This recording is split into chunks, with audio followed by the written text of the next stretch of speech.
I'd like to approach today the subject of storytelling in opera compositions. I'd love to talk about Verdi because I'm obviously madly obsessed with him. Of course, what we're talking about here is not actually the text, the libretto. I'd like to talk about the composition itself, the music, and how in various operas very good composers manage to paint in a multi-dimensional way those lines of character. It's as if they could paint the wrinkles on the subjects. And if you take the witches, for instance, and how they're depicted, and their impatience and their patience and their calculating cunning, the way they conceive Macbeth, and how they salute him. In Macbeth, Verdi actually takes upon himself to paint the horses galloping towards the impending victim of murder. Banquo is trembling and hiding, and all the landscape and the bushes, the hiding places, the ground underneath the hoofs of those horses are actually suggested in the score. So of course you have those accents and those jumping sequences and those jumping breaths in the soldiers singing. When you look at the score and you actually sing in a chorus, you understand better what I mean by that, because it's really not just what the notes are saying, it's all the accents and all the crescendos and the subito and the subiti, I think. Of course, after that you've got the tremor with the strings, clearly depicting the fear and the vulnerability, the ultimate vulnerability in front of his death, as in some scene in a film by Alfred Hitchcock. The images are very impacting, very brutal, very cartoon-like. You can compare the atmosphere and the frankness of the images to Tom and Jerry, almost, except it's much more demanding emotionally to the listener, as far as the listener is concerned, more involving. What I do like about those great writers is that they do take time to mention a lot of detail in the emotional landscape.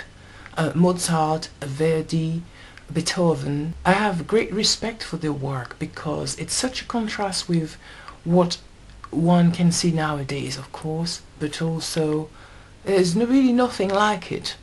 And so opera, in my view, can help many students of just about any subject learn better, because there's so much attention to detail. And if you sing in a choir, for instance, play an instrument, you have to look at the detail.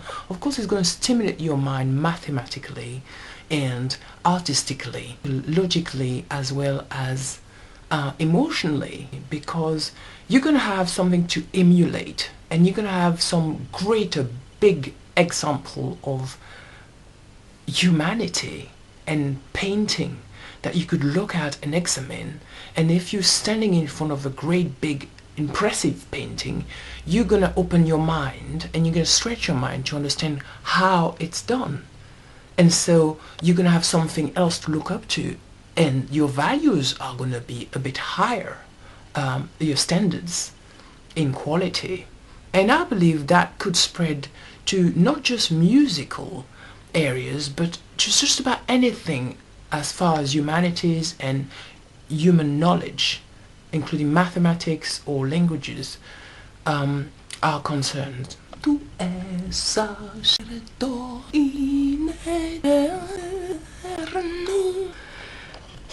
And of course, opera as an artwork and a pleasure to listen to can be a great set of stimuli with regards knowing better about society and discovering new structures in communication between groups of human beings, and not just opera, of course. I'm talking about great compositions such as great masses and great choruses, immense opportunities for identification, and also purely on the aesthetic journey point of view, you do have a lot of opportunities to escape and visualize beauty and identify to beauty. Those notes just will be something that as human beings we will identify to subconsciously.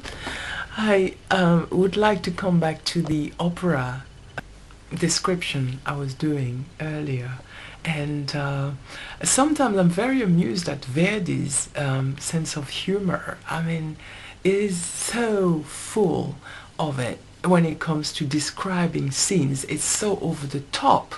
And when you have something like Aida with all the cymbals and the trumpets, it's like you almost want to tell him to sort of stop adding so much. But it's, you know, it takes a genius to actually add so much pompous extra camp detail on every arrival in every palace. Just slam cymbals and slam brass at you and still get away with it.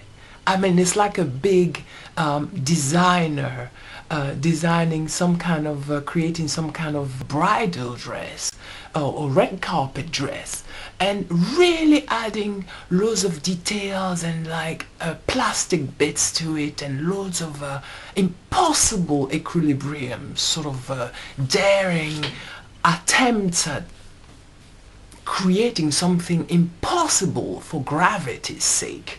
And this guy gets away with it. And some creators of fashion do that because they're brilliant minds, and it takes a massive genius to do it in such a constructive way and still get away with murder. As Verdi, when it comes to a musical structure which involves 11, 10, 20 voices, including orchestra, I'm not sure which is best to describe Verdi's genius when it comes to painting people. I mean, I always think of the arrival of the witches with the whistling sounds and the flights. All these descriptions, I mean, there is no way that's depicted in Shakespeare's text. And of course, Verdi brings that up, and the way they slow down to talk and to rise in front of Banquo. The horn, the single horn accompanying it, as in some kind of impending either danger or some masculinity or another coming up, while this woman is having announcing itself to some bloke who's so ambitious he thinks he's the next king of Scotland.